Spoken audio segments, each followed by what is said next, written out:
All right, how's it going? I'm going to go over a couple things for class and try to work my way through and explain some of the things we've been learning so far. So the first thing is I'm going to define homeostasis, and I'm going to give some examples of how homeostasis works in the human body, how certain variables like temperature, pH, glucose in the blood, how these things can kind of get unbalanced, and then how the body corrects that and maintains homeostasis and maintains these variables in a way that's life-sustaining. And we do that through feedback loops. So we'll discuss positive feedback loops and negative feedback loops. Negative feedback loops are going to be when the body can correct that and maintain that homeostasis. And then we learn with most positive feedback loops, it's going to do the opposite. And it's going to be broken in a sense. And so we see that a lot of those lead to diseases and ways that the body does not sustain homeostasis through positive feedback loops. But we will give examples of good ones that do occur in the body. And then I'm going to go over 3 types of protein-mediated transport. So we're going to talk about how proteins are transported, or proteins are used to transport certain molecules, ions, certain things in and out of the cell to help the cell stay alive and get the nutrients that it needs. And then we're going to talk about osmolarity and osmosis and tonicity and a couple of those key words that help us understand the movement of water and why it's so important to come in and out of the cell. So we'll define homeostasis. So homeostasis is the body being able to maintain an optimal balance or equilibrium. And we see this in many things. We see this in pH, right? I believe it's around 7.2 or 7.4 that our blood wants to maintain a certain pH. Our O2 and CO2 exchange in the lungs, right? That needs to be maintained at a certain rate. The glucose in our blood, that's maintained in a certain optimal range and kept at equilibrium in this state of homeostasis. And especially when we're going to talk about today, temperature, keeping our body at a certain temperature. And so we have a graph that kind of helps us understand how homeostasis works and why it's so important to the body, okay? So these are just a couple examples of things that are kept in equilibrium within our bodies. For me, homeostasis is kind of like driving a car. When you're driving a vehicle, especially if you got one hand on the wheel, you're never, you got to stay within 2 lines. And you're never perfectly going straight. The car is always moving just a little bit. And so you're constantly making these little corrections. And to me, that's kind of what homeostasis does with the body, especially with this example of temperature, is the body's constantly moving back and forth as temperature fluctuates, but it's bringing it back to a certain set point, staying in the middle of the lane when you're driving, okay? So I'm going to draw this graph here. And we got temperature on this side here. And let's just do it in Fahrenheit. And I think it's 98. Let's see, I think it's 97.5. Let's just say that that's the optimal temperature, 97.5. And then up here would be, as if we were at 99 degrees. And down here, 99.5, and then down here would be 95.5 degrees. And then if that was our temperature in Fahrenheit, then this would be over time, okay? So over time, we're gonna graph what our temperature is, and in nature, we typically tend to see something like this.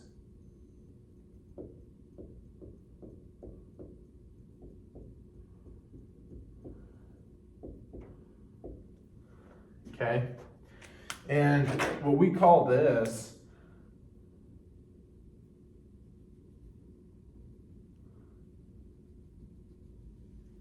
This is what we call our normal range. And so the body's not going to get too hot or too cold, but it's not going to be always perfectly on the set point that we want. And so this is going to be called our set point right here.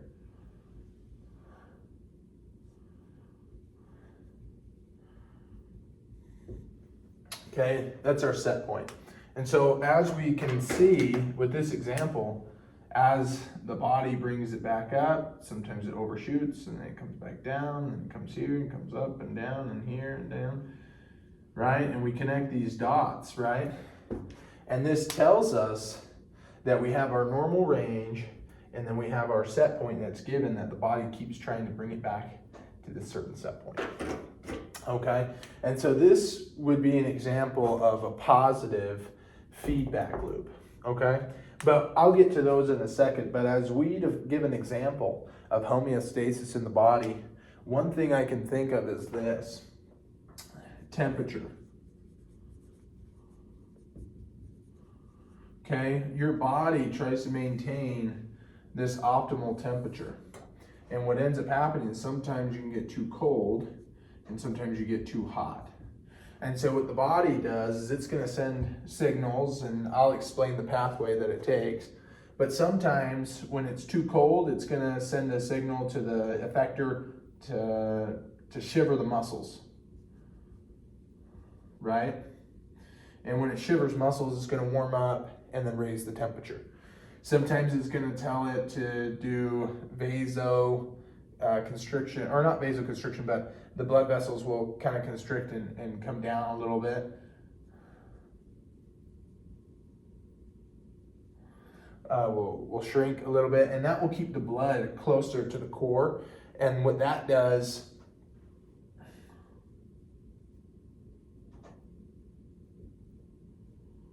is it keeps that temperature within the body. It doesn't allow it to release. Sometimes it will, and so that's how we would warm up the body. If it's too hot, then what homeostasis does is the body's going to use its system to activate the sweat glands, adrenal glands. And what ends up happening is that water will then evaporate and allow heat to leave. And then you can also have, blood come to the surface. And as the vessel expands, and so that will allow heat to be released.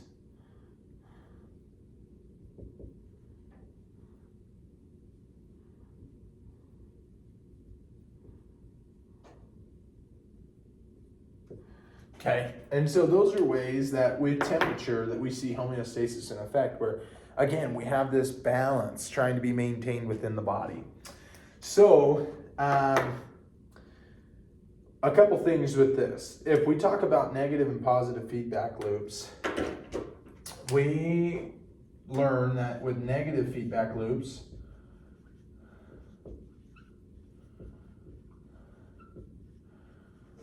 what ends up happening is we have the variable, and in this case, temperature would be our variable.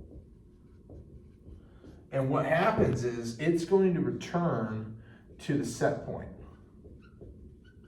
Okay? So as we see on this graph here, it's constantly coming back to set point. As temperature increases, the body does its system through homeostasis to say, hey, we need to lower the temperature. Sometimes it overshoots and it doesn't get it right back to the set point, but you see this constant fluctuation. And so we see with negative feedback loops, these are good for the body because it's going to try to bring it back to homeostasis, bring it back to that needed set point. We have an example of negative feedback loops. And again, I'm going to use temperature for this, but I'm going to walk through it in a little different way, okay? So we have what's called a stimulus, okay?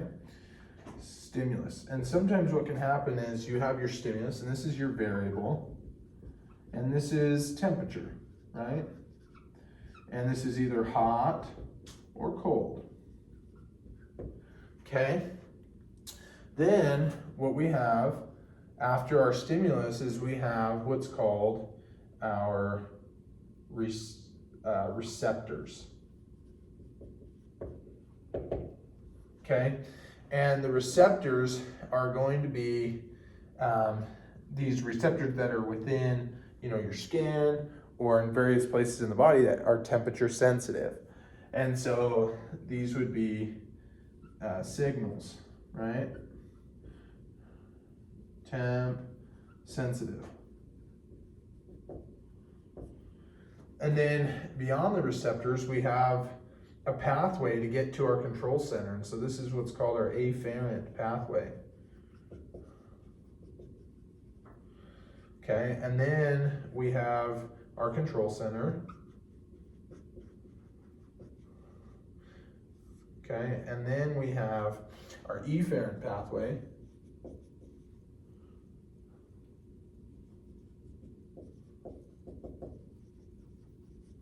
Okay, we got the efferent pathway. And then we have what's called our effector. That's then going to be affected and carry out the needed response, okay?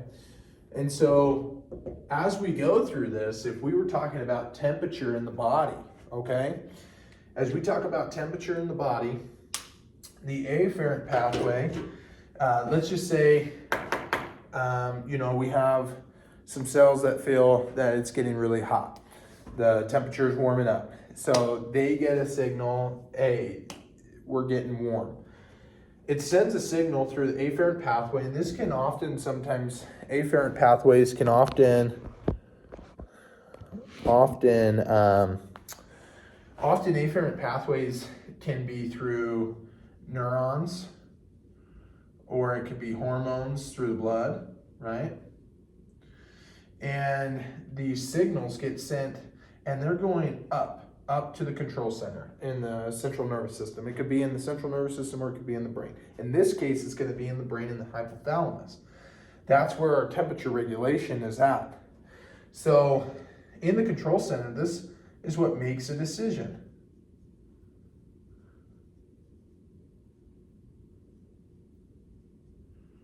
Okay, and our control center is going to be the brain. And in the brain, it's going to make a decision, and it's going to say, hey, we need to either raise the temperature because we're too cold, or we need to lower the temperature because we're too hot. So let's just say that it's too hot, and we need to lower temp. Well, that signal and that information is crucial to the sustaining of life and to keep the body in homeostasis. So what ends up happening is this efferent pathway, that signal is going to travel down the efferent pathway, which is again through neurons, neural signals, or through hormones. And it's going to say and send a message to the effector, and it's going to tell the effector, hey, we need to lower the temperature. So it will go to the muscle cells, and it will send a signal and have them start shivering, so then we can start warming up if we're too cold. In this case, we're too hot. So it would send a signal to the adrenal glands to start sweating. It would send a signal to the blood to come closer, or to come further from the core and more to the surface, so we can have that release of heat. And so those are things that the body would do if we're too hot. So blood would come to the surface, and we would have, we'd have blood come to the surface, and then, like I was saying, we'd have adrenal glands activated, so sweating. Okay, and so we can see that this process is exactly what we're seeing on the graph here. And that is that as it got too hot, the body had a system, and the control center sent out a signal to the effector to correct that, and it overshot a little bit, and then we get back to that set point, okay? And so that is the process behind negative feedback loops, okay? So now we're gonna get into something called positive feedback loops, okay? So I'm gonna explain positive feedback loops.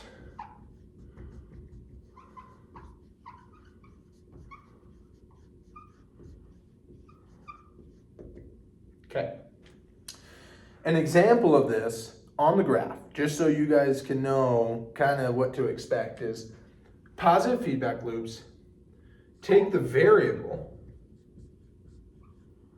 away from the given set point.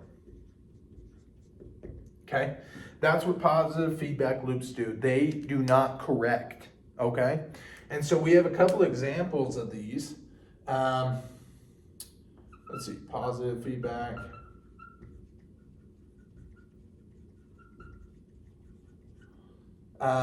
We have intentional, and we have unintentional. Okay, and so about 5% of what exists in the body are intentional and actually good for the body. 95% are unintentional and not good for the body, for positive feedback loops. And when we think about what's wrong is, in a sense, the feedback loop is broken and it doesn't correct back to the set point, and it keeps going away and away and away. So what we see with this graph is, if something was broken here in our feedback loop, a negative feedback loop, we can sometimes get an inadequate feedback loop where it's not working right, and sometimes it can lead to a positive feedback loop to where it just keeps going up, up. And so we see positive feedback loops in diseases, and we see them in, it leads to death, okay? So not good for the body in most cases. But I am gonna give an example really quick of a positive feedback loop that is good for the body, okay? So a positive feedback loop that'd be good for the body. I'm gonna slide down here a little bit. Hopefully we can see this a little bit. Okay, so actually, I'll just put it right here. This might be good. So positive feedback loop. In an example would be the release of oxytocin in a pregnant woman, okay? So a woman that's about to give birth, so we would have our stimulus. We would have our, so we got our stimulus, which is our variable. Then we would have our receptors. And then beyond our receptors, we would have our afferent pathway.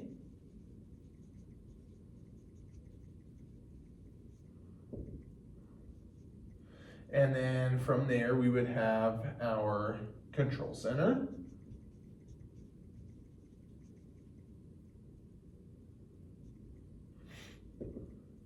And then we would have our efferent. We would have our efferent pathway. Hopefully you can see that, efferent.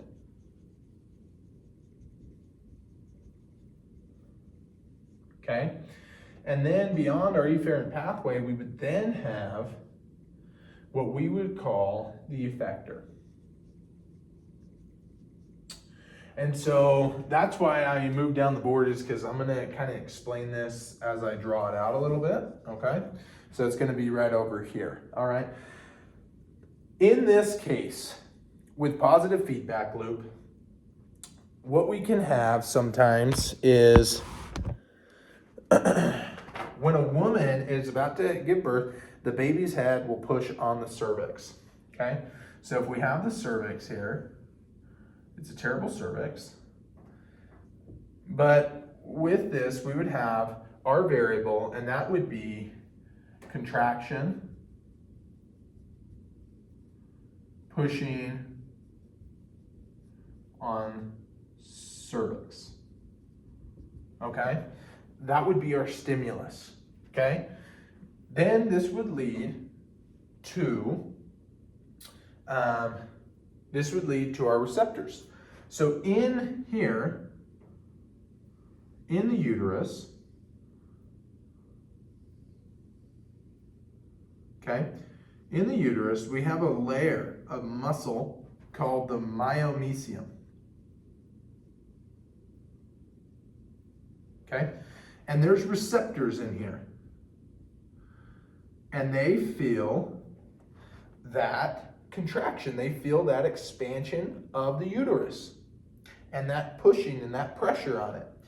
And what that does, this is step 2. This is going to be our receptors. They're going to send a signal to the brain. Okay? They send a signal to the brain. That's terrible brain. Okay? They send a signal to the brain. And they do that through an afferent pathway. And that afferent pathway could be through neurons or hormones, as we've discussed before. So it sends this signal to the brain. Now this is our control center, okay? 3, this is our afferent pathway. Okay? So our afferent pathway is going to send this signal to the brain.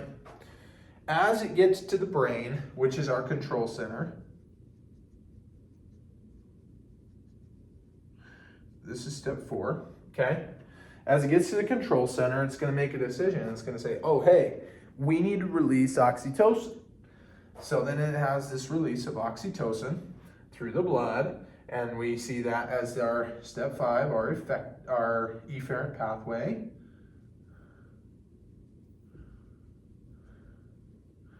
And we have this release of oxytocin. And with this release of oxytocin, what ends up happening is it gets to our effector. Okay? It gets to our effector. And the effector says, and what ends up happening is the effector gets this oxytocin and it causes it to contract more. And because of the pressure of the baby pushing. And with it contracting more and allowing more contractions, it then leads us back to step 1 with the stimulus. And we get that pushing, that contraction, that push feeling on the cervix. And then that tells a signal. And we have the receptors that send a signal to the brain, and the brain releases oxytocin. Oxytocin goes and causes more contractions, and the contractions cause more pushing, more pressure. And then it's this positive feedback loop cycle. But it's important for the delivery of the baby. And so this is one of these examples, okay, over here, of the 5%. Right here. This is one of these examples of where positive feedback loops are good for the body, okay? Let's see. I just want to make sure I got everything here. Positive feedback loops, we got that covered. And I feel like I'm forgetting something, but oh, I wanted to draw this on the graph, kind of show you, but yeah, that level of oxytocin, that contraction, it's continuing, it's not being corrected, right? It's not stopping, it's constantly going in a direction away from a set point. That is what we want to get from positive feedback loops. And one thing we just need to know is inadequate feedback loops, what they're going to do is they're going to try, like when you're bleeding and you have a loss of blood and you have your blood pressure and blood volume and those things are trying to correct and help out. What ends up happening with inadequate feedback loops is they start to feedback and they start to correct, but they're just not able to correct. And they turn into positive feedback loops. And so they start off negative feedback, trying to correct, and then they turn into positive feedback. And so that is, a good gist of how homeostasis works in the body. And it also tells us how negative and positive feedback loops either sustain life or help, or, they can be caused by disease and end up, in death. So we're grateful for positive feedback loops in our bodies, right? Okay, so I'm gonna change this up a little bit. We're gonna move on to the next section, okay? So let's see. I'm gonna erase the board here, and we're gonna move on to our next section, which is going to be types of protein-mediated transport, okay?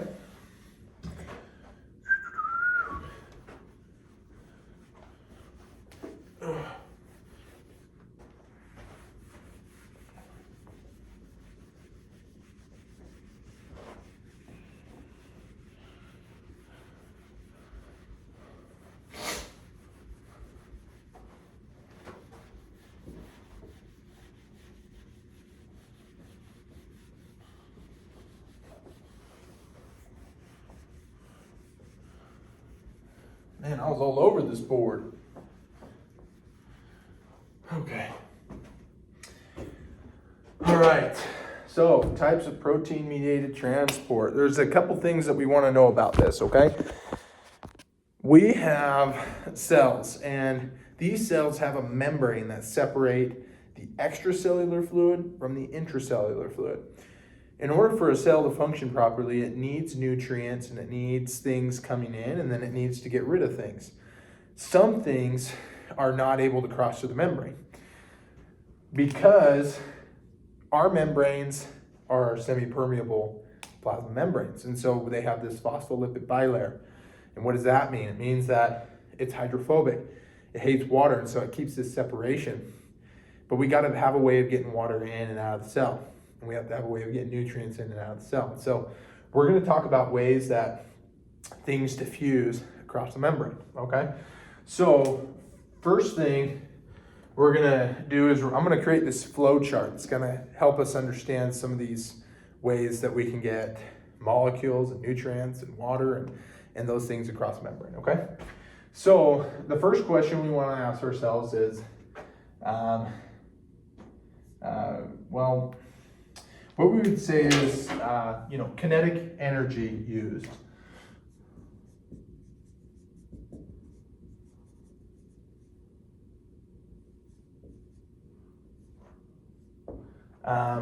Yes, both of these ways are going to use kinetic energy. I don't know if you can see that on the top of the board there. Can we see that? Okay, perfect. Okay, so we're going to have kinetic energy and it's going to be used, right? What we want to know, well, actually, I'm going to actually write it like this. This might be a little bit easier to understand. They're all going to use kinetic energy because it's going to be diffusion and in concentration gradients, okay? But we're going to ask, does it use energy?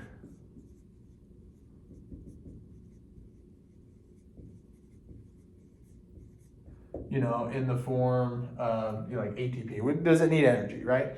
So if we answer no to the left and we answer yes, it does need energy, then we're going to come this way. If we answer no, it doesn't need energy, we're going to ask another question. Can it pass through membrane on its own? Can it pass through the membrane on its own? When we answer this question, we can answer it yes or no as well. So yes, it can pass through the membrane on its own, or no, it needs help. We can now define these terms. This would be simple diffusion.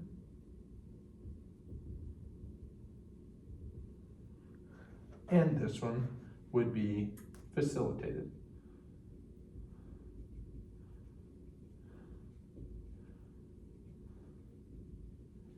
Facilitated diffusion, okay?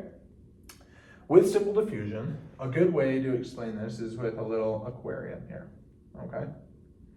And this aquarium is going to be split and have this membrane down the middle, okay?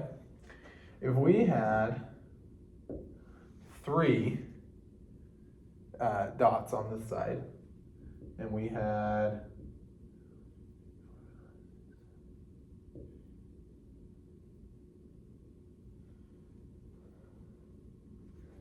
let me change this up here really quick. Okay, and we had 6. We had 4 here.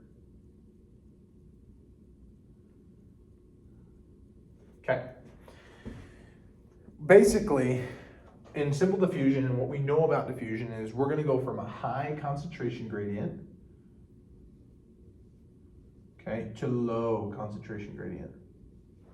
So if this side is higher in concentration compared to this side, they're going to go until they reach equilibrium, and they're going to pass through a membrane as long as it's permeable to the membrane.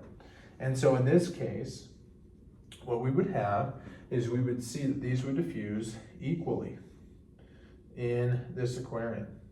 And we have a total of 10. And so we would get 5 over here, and we would get 5 over there. And we would have this equilibrium that's been met. in this simple diffusion. A couple things about simple diffusion that we want to know. These are going to be small molecules. They're small, non-polar. Okay, these would be small molecules. These would be molecules such as O2 for oxygen, or CO2, carbon dioxide, or those smaller molecules that could pass through. And what ends up happening is they pass through the membrane, and if we have a couple of our questions that are over here, if you can see these, right? We want to know, hey, what is the saturation, specificity, direction? We know the direction is high concentration, low concentration. We know that the specificity is these small nonpolar molecules that can get through. It's not just going to allow anything through, so it is very specific in what comes through. We see that there's no need for competition because the membrane's open to these ions. They're allowed to, or not ions, these molecules, these solutes, but these molecules, they can pass through. Things that do affect it though are area, right? How big is the cell? Is there room for them to come in? And so, and our energy source is just kinetic energy. It's this diffusion gradient. It's this concentration gradient that allows it to pass through. And then membrane thickness. If the membrane is very thick, it has a hard time getting through. If it's small, it can get through a lot easier. Okay? So those are some things that we needed to know about simple diffusion. Okay? Facilitated diffusion. These are going to be things that are going to be using these three types of protein-mediated transport. We really want to be able to answer this question. So, facilitated diffusion, they use these proteins in the membrane. Okay? They also can move, these polar or ionic compounds through. These would be examples of glucose getting into the cell. We could have sodium and potassium moving in and out of the cell, and chlorine or chloride, and calcium. Okay, these all have a charge on them, and so they're not able to get through that phospholipid bilayer because they're polar, and so they need a way to get through with facilitated diffusion. And water, I guess we could say, would also fall under this because they're going to use something called a pore, and I'll explain how that works here in a second. Okay, so facilitated diffusion. These are going to be a little bit bigger molecules, okay, that kind of can get through. And they're very specific. So these proteins, I'm going to draw out on a membrane, they're very specific to what they let in and very specific to what they let out. Not just anything can pass through these, okay? And there's competition. And with that competition, we see that saturation becomes an effective key element in this facilitated diffusion, because if it's like a classroom, you have 100 students in the classroom and there's a fire and you're trying to get out through one door, it's very hard to get out. But if you have 7 doors, or if you have only 20 students, right, it's a lot easier. Saturation plays a big effect on facilitated diffusion, okay? And then I'm just going to explain a couple of these different protein channels that we can use in order to get things across the membrane. So if you have a cell membrane, and this is the phospholipid bilayer, this is our plasma membrane, and then we have a protein right here. We have a protein, okay? And then that membrane continues. And the way that the membrane works is it's got a phosphoric head right here, and then it has these tails, okay? And it's kind of in this direction like this, and then it goes like this as well. And so it creates this separation across the membrane of not only charge, okay, but it also keeps a separation of water as well, okay? So the first protein channel that I kind of want to talk about is ligand channels, The way ligand channels work is they have this door right here. See that door? They have a door, and then they have a spot right here. Okay, so number one are going to be ligand gated channels. And what they do is they have this door and this ligand. And so this would be our ligand, and this ligand would come and bind in that site. And with that, it would cause this door on the protein. It would cause this door to open up because it's this ligand has bound onto that protein, and then it allows the door to open up, and it allows some solute or molecule to be able to pass into the cell. Okay, so that's ligand mediated gated channels. Okay, our second one would be mechanical gated channels. The way that mechanical gated channels work is what they're going to do is you have your membrane and you have your protein.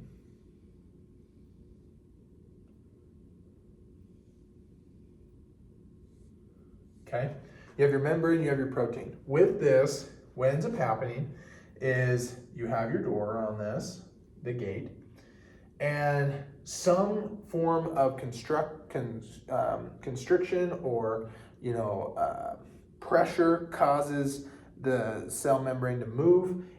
That pressure, these are pressure sensitive mechanical gated channels, and that would cause the door to open. So plus pressure or a change to the surface of the membrane would cause this channel to then, this protein channel to then open up like this. Okay, and so this would be mechanical gated channels, and we see this with an example of glucose that, for example, could then pass through into the cell, and that simple sugar could then be in the cell, be metabolized, and help with life of the cell. Okay, number three, let's see, mechanical gated channels. We have voltage gated channels. Okay.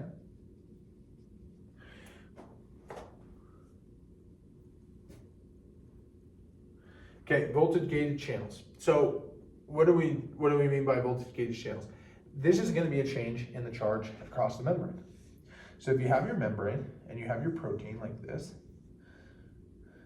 we know that because of the sodium potassium ATPase pump, we call that the sodium potassium pump, and because of an electrochemical gradient, so electrical gradient, chemical gradient, concentration gradient, we call it the electrochemical gradient. These things can cause or be used in an action potential and then lead to a neuron cell fire, and we'll talk about that later. But sometimes you can have these gated channels, okay? And we often refer to these as sodium gated channels when we talk about neurons, and we talk about potassium gated channels, okay? And on the outside of the cell, we kind of typically have this net positive charge, and we have a negative charge on the inside. And for neurons, it's negative 7 millivolts, which is what we've calculated with driving force and graded potentials and those things. But we'll talk about all that later. But what ends up happening is you kind of have this change in charge that gets stimulated, and it's often at the axon hillock for a neuron. And so what ends up happening is you get this change in charge on the inside of the cell, and this gets more positive and it reaches a threshold. And so what ends up happening is it will allow sodium to just come in. So we get a change in charge across the membrane, and that is what activates these voltage gated channels. And so they're very, very important in terms of when we'll talk about neurons and action potentials and how they work. Okay, so number four, my fourth one right here, I'll put it right here as long as we can see it. Perfect. Okay. So our fourth one will be, we just call these pores or leaky channels. Leaking channels. Okay, so I'll give examples of both. A pore would be for water. If we have our membrane, okay, and we have a protein, and we have this protein, and we have our membrane here, we can have these things called aquaporins. And these aquaporins will allow H2O to either come in or out of the cell, okay? And hang on, let me make a note here.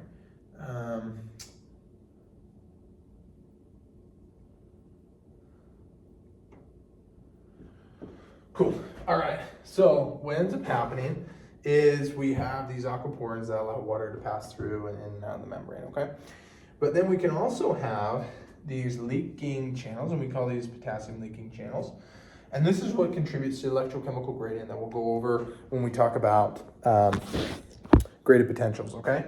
But what ends up happening is you have a membrane and you have the protein that allows the specificity of a certain molecule. And so in the membrane, potassium is very, very high in concentration, right? And so sometimes, well, all the time, it's going to leak out. The rate of diffusion and the way that it comes out will depend on the concentration of potassium on the outside of the cell. But we'll talk about all that kind of stuff later. But the key point is that they can just pass through freely, and they have this way of just passing and diffusing through these leaking channels, and they're not gated, they're not monitored, you know, and so these ones can just pass right through. Okay. We also have, kind of in this section, we have these protein carriers. Okay. I'm not really going to draw them out because I'm going to explain it when I do active transport. But what ends up happening is you have these protein carriers that do a conformational shift when they have a certain molecule that bind to it. And so, for example, you could have a sodium bind to it. And then when I explain secondary active transport, you could have another molecule bind to the bottom because of that first one binding and then move them either across their concentration gradients or with it. And like I said, we'll get into that with other things, but I just wanted to mention that there are these protein carriers that should be mentioned, okay? That change with conformational shifts. Okay, I'm gonna move down the board here a little bit. Hopefully we can still see that. Okay, perfect. Okay, so we're now gonna talk about active transport. So we asked the question, does it use energy? And we said yes. Over here we said no. So when we say yes, it does use energy. Then we ask, does it directly use that energy? And this question's important because it's going to break it into two columns again for us. And yes, if we answer yes, it does, okay? And then we answer no. If we answer yes, it does directly use energy. We call this primary active transport, okay? If it doesn't use it, we call this secondary active transport. Okay? Primary active transport. This is the direct use of ATP as energy. Okay? When we talk about active transport, and we talk about primary and secondary active transport, there's a very important thing that we need to know, and that is that these are moving solutes or these molecules, okay, with their concentration gradient. The thing that's important about active transport is it's moving things against their concentration gradient. Things want to go from high concentration to low concentration. Active transport allows us to go from low concentration to high concentration, up the hill. And that takes energy. The way Brother Hunt described it as a water tower in Rexburg. Passive transport, water coming out of the water tower, diffusing down the hill into the valley, giving everybody water. Passive transport is that water getting pumped up to be into the water tower, then diffuse to everybody. So it takes energy, a lot of energy, and then it's expensive, and we use that in terms of ATP, okay? A good example of this is a sodium-potassium pump. In the membrane, in all cells, I mean, there's hundreds of thousands of these, and they are life-sustaining. They keep this chemical gradient going, and so I'll kind of explain it because they create a chemical gradient which then lead to secondary active transport. But what ends up happening is you have a protein embedded in the membrane. This is called the Na sodium K plus potassium ATPase. What this allows is this takes 3 NAT plus out of the cell, and it brings 2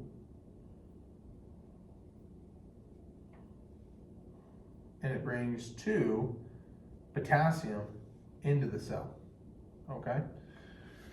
And so primary active transport, the key thing is it's going against its concentration gradient, but then it's also using ATP as a form of energy. And so if I were to draw this out, how this would look is you would have your membrane. And, I won't even draw that. I'm gonna draw, because this is your ECF and this is your ICF, intracellular fluid, okay? What I'm gonna do is I'm gonna explain this as such. In the cell, if it's facing inward, you would have these binding sites for potassium. And then you would have these binding sites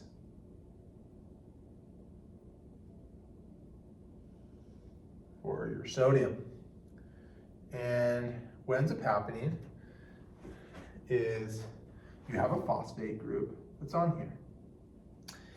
And you have these 3 sodium ions that bind into these sites. That binding releases that phosphate group. With the release of that phosphate group, it then causes a conformational shift.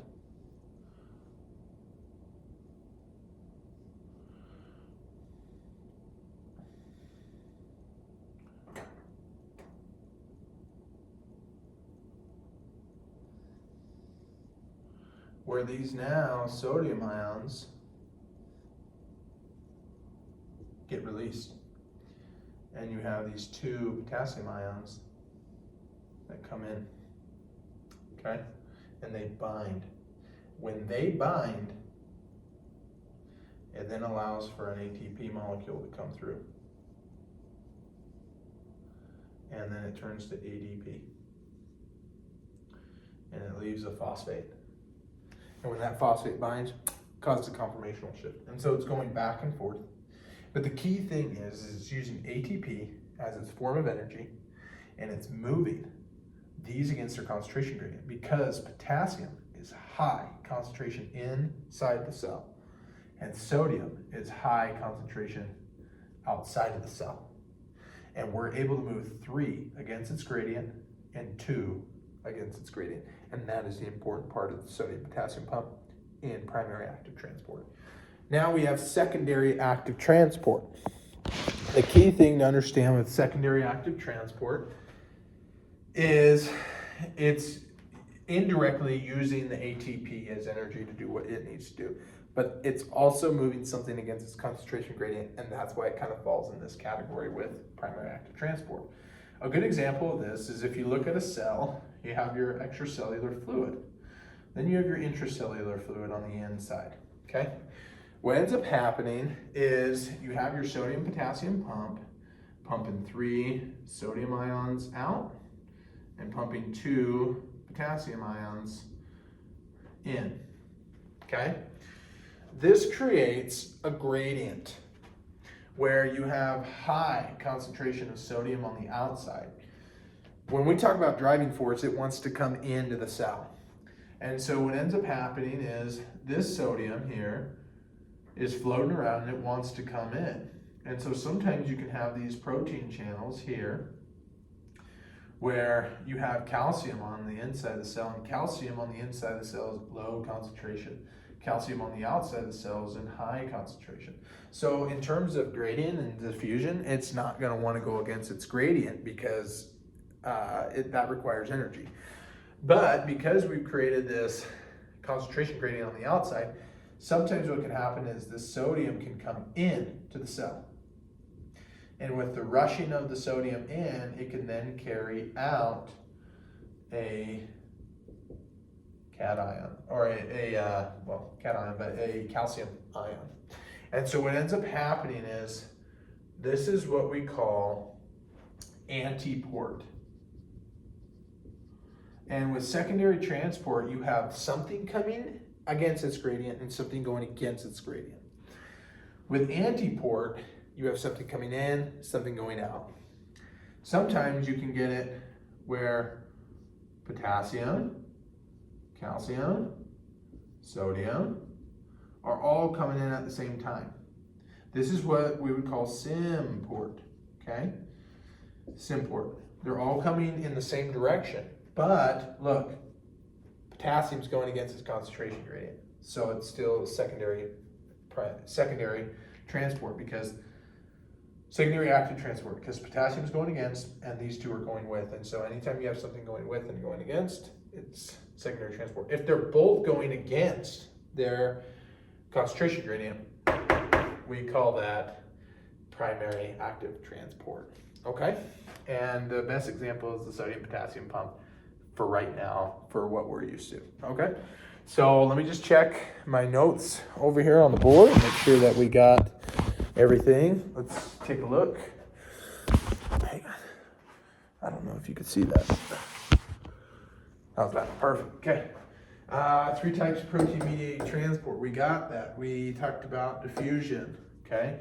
Facilitated and simple diffusion. We talked about protein carriers and facilitated diffusion and how they work. We talked about active transport and passive transport.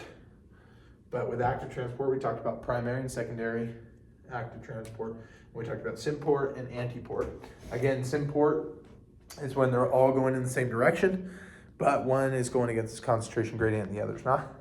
Antiport, they're going in opposite directions. One's going against its concentration gradient, the other one's not. Okay, so that is it for number 3 types of protein-mediated transport. Okay, so we will now move on to our last topic, and that will be osmolarity. Okay, so I'll go ahead and erase this board, and then we'll get going with osmolarity.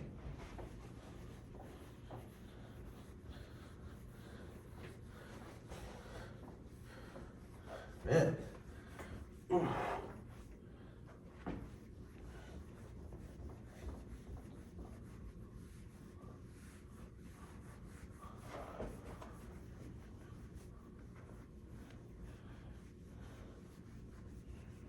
Okay. Oh, shoot. Whoops. Didn't mean to erase that part, but it's a good thing we already went over it, okay? Oh, one last thing on the other thing is, when we talk about, I think I talked about membrane thickness, just how thick a membrane is. Let me just hit these really quick. So if a membrane is thick, right, that distance between it's thick, diffusion is going to take a little bit longer. If it's super thin membrane, okay, diffusion will go a little bit faster. When we talk about direction, we're talking about concentration gradients. Is it going with it? Is it going against? Passive transport with it, active transport against it. When we talk about energy source, is it using kinetic energy with passive transport? Or is it using ATP or the effect of ATP when we talk about secondary transport? Is it using that to then drive the concentration? Rate of diffusion. When we talk about rate of diffusion, we think about how permeable is the membrane. So how fast can these molecules get across? We know that non-polar molecules, for example, get through fast. Bigger molecules get through a little bit slower. So that affects rate of diffusion. Competition, we talked about that in secondary facilitated diffusion. We talked about competition. We talked about certain things are competing with each other to get across the membrane. Specificity, we talked about that in terms of each protein channel that I mentioned. They have a certain way of allowing molecules to get through in terms of certain receptors that are in the protein that allow that certain molecule or certain ion or solute to diffuse across the membrane. So they are very specific. As we saw with ATPase, very specific, has to be 3 sodium, 2 potassium, can't be calcium or other things. So that protein, very specific. And then area, when we think about area of the cell, if it's a small cell, can it carry a lot more? Is it going to affect the rate of diffusion? You betcha. But if it's a bigger cell, that area is bigger, it can allow for more solutes to pass through. And saturation, we talked about that in terms of competition, being saturated. If you have, like I said, that classroom, you have a door, you have 100 kids in the room, right? And they're all trying to get through one door. If there's a fire, okay, they're all gonna have a really hard time getting through that door if it's saturated. And that slows down everybody getting out. But if you only had 3 students in there and you had like 4 doors, the saturation is not a problem. They can get right through. Saturation does play a role in the rate of diffusion. Okay, so I'm glad that I caught those and that we got that all covered. So let's talk about osmosis and osmolarity and tonicity really quick, and then we'll be done. So right here we have osmosis. Now, osmosis is important because it tells us something. Osmolarity. Actually, I don't want to talk about that just yet. Okay, let's talk about osmosis first. Okay, osmosis. Osmosis is going to be the movement of water, okay, across the membrane.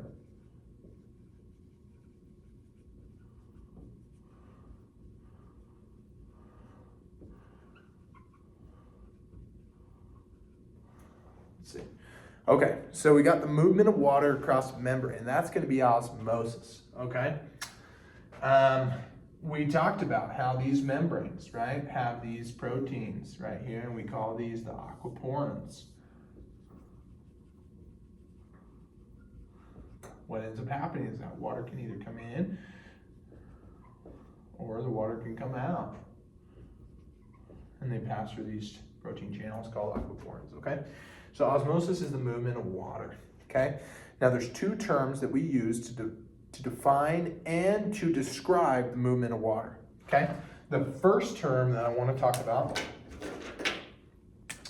is osmolarity, okay? Now, when we talk about osmolarity, in chemistry, we know that molarity in calculation terms would be moles over liters. So these are our milliosmoles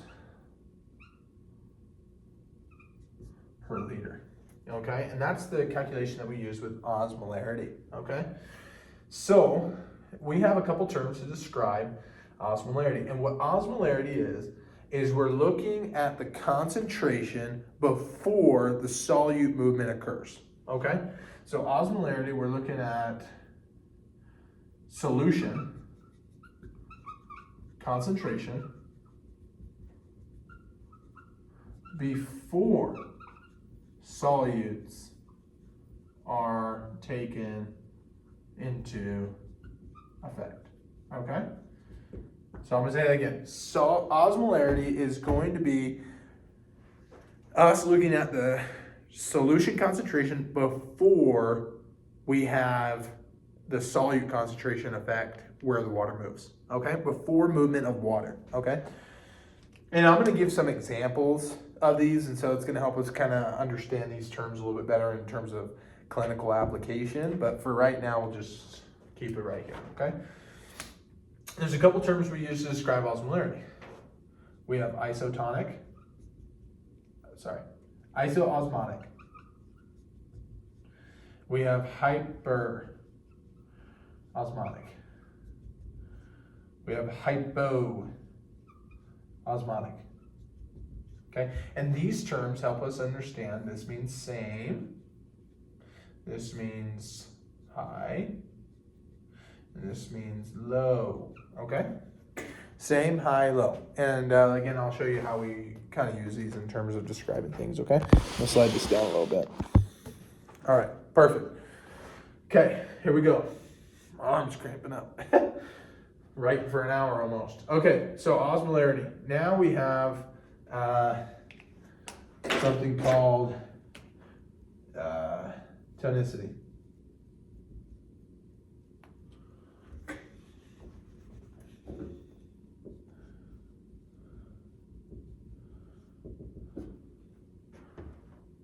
Okay, tonicity. So what we end up having with tonicity is this. Tonicity is the measured, so osmolarity has to do with the concentration without the solutes being involved. Tonicity tells us what happens to the water after the solute's been involved.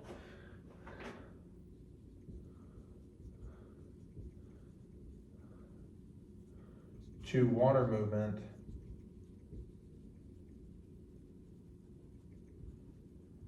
because of solute concentration. Okay, now something that's important to understand about osmosis and the movement of water, and that is with solute diffusion, with concentration gradients, they're going to go from high to low. In osmosis with water, they're going to go from low to high. So the water is attracted to the higher solute concentration. So it's going to go from low solute concentration to high solute concentration.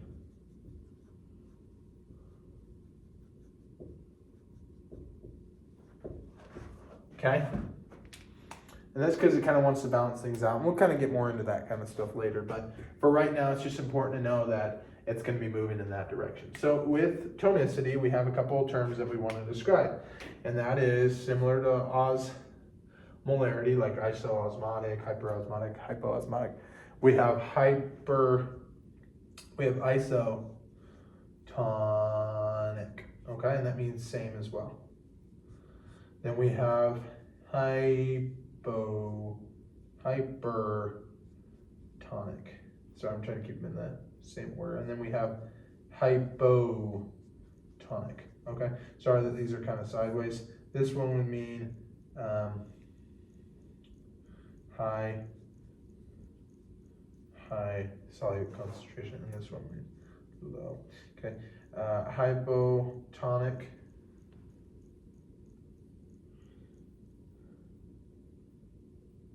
In terms of when we talk about like a solution and we're referencing the solution, hypertonic would be shrivel.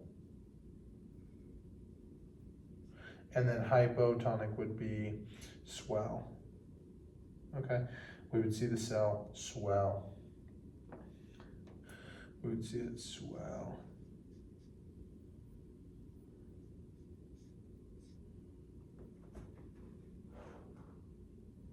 Yeah. And shrivel is also crenation. So it'd crenate. Okay. Perfect. So I'm going to run through a couple examples of how this kind of applies in a clinical setting and kind of why we even care about knowing this. Okay. So if I were to create a table here and I were to explain these terms, this would be solute added. Okay, and then over here we would have our osmolarity, and then we would have our tonicity. And we would want to describe osmolarity and tonicity in terms of what would happen if we added a certain solute or concentration. Then on this side, I want to be able to draw out the cell.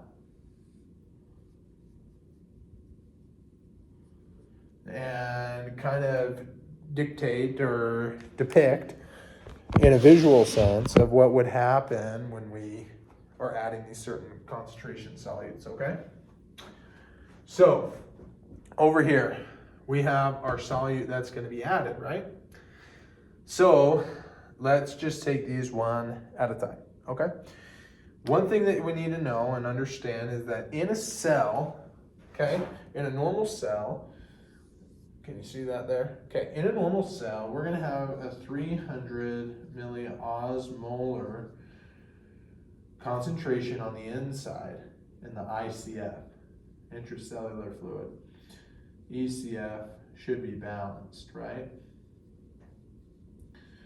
And so we're gonna find out that when we start moving and adding concentrations or solutes to our concentration solution, we're gonna see some differences happening, okay? So that's important to know, is that it stays at 300.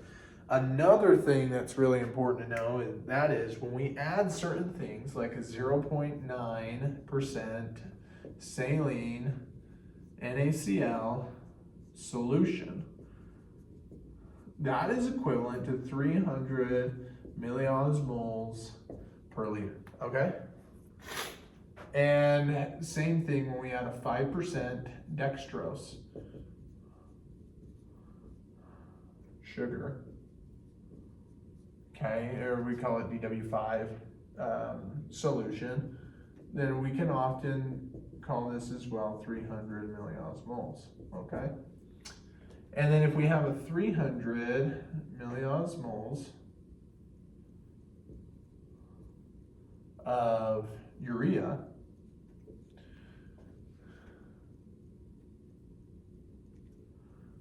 solution, and this is also equivalent to 300 milliosmol of solute concentration, okay? So what ends up happening is we can mess with these numbers a little bit. Sometimes this could be 0.45%, so that would be half, okay? And that would be equivalent to 150 milliosmoles. Okay, we could also say that it's 1.8%, and so that would be times 2, so that would be 600 milliosmoles, right? Make sense? We could say that this is a 2.5% dextrose, or we could say it's a 10% dextrose, or we could say this is 150 or 600 milliosmolar solution. So when we start manipulating these concentration amounts, it's going to have an effect on what happens in the cell. And I'm going to describe a couple of these for you, okay? So if we were to add, we'll keep it simple, 0.9 saline NaCl solution, okay? We know that this is 300 milliosmol. So when we look at the cell and we say, okay, what's going to happen to the cell? Well, it's 300 on the inside. I'm just going to put milliosmol, okay? And we add a 0.9% NaCl. Well, 0.9% NaCl is 300 milliosmol. So then it would stay 300 milliosmol on the outside of the cell. And so we would say that our osmolarity, what did we say osmolarity was? Osmolarity is the solution concentration before the solute are taken into effect.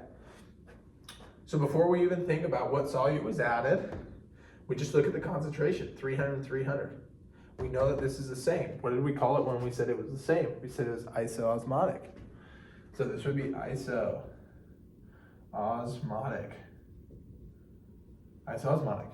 When we look at tonicity, we think, okay, is there a difference in the concentration now? And which way is water going to flow? What did we say tonicity was? What happens to water movement because of the solute concentration? Well, they're equal. And so the water's not going to need to move, because what did we say water would do? It would go from low to high. But if they're the same, is water going to move? No. So we would call this hypotonic. Sorry, not hypotonic. Isotonic. Flip. Isotonic. Okay? We call that isotonic. Perfect. Now, let's mix it up a little bit. Let's get a little bit shake and bake here. Okay? So let's say we had a 5% dextrose. And we added that with a 0.9% NaCl.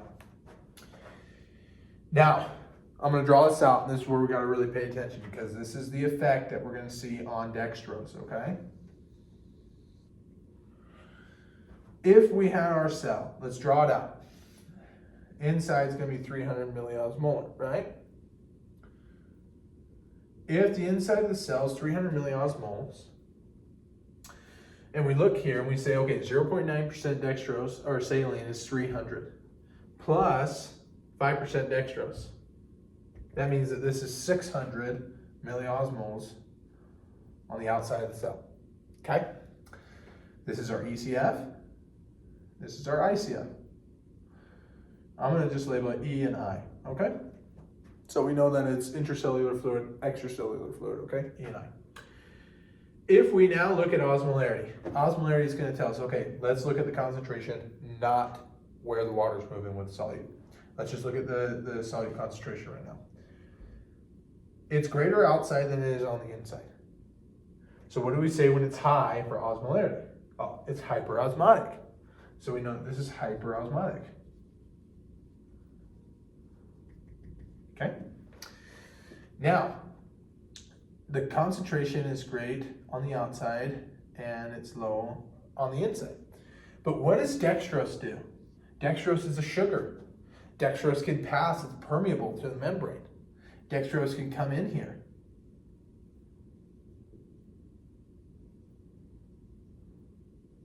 And when that dextrose comes in, it gets metabolized. Mitochondria, metabolism. Right? And when it gets metabolized, what happens is this changes to 300 milliosmoles. And so now, it didn't increase the concentration on the inside of the cell for solute because it was eaten and disposed of and metabolized through metabolism. So what ends up happening is we get this equal concentration, and we call that isotonic. So this becomes isotonic.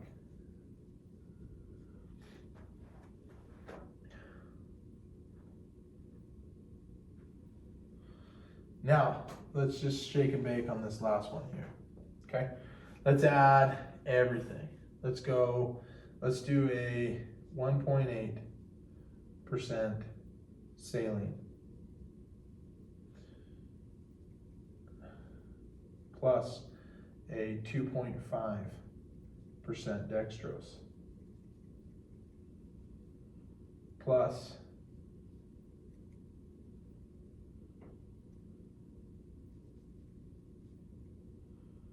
(150 milliosmoles of urea. Okay? So, let's look at this in terms of drawing it out in a cell. Got to draw it out, got to visualize it, okay? What is our concentration on the inside of the cell? It's milliosmoles. Right? 300. ECF, ICF. Okay? 1.8 saline solution. 300, that's worth 600. Plus 5% dextrose, that's 900. Plus a 150 urea, that's 150. Okay? That's 1050. Right? So that'd be 600, 900, plus 150 is 1050.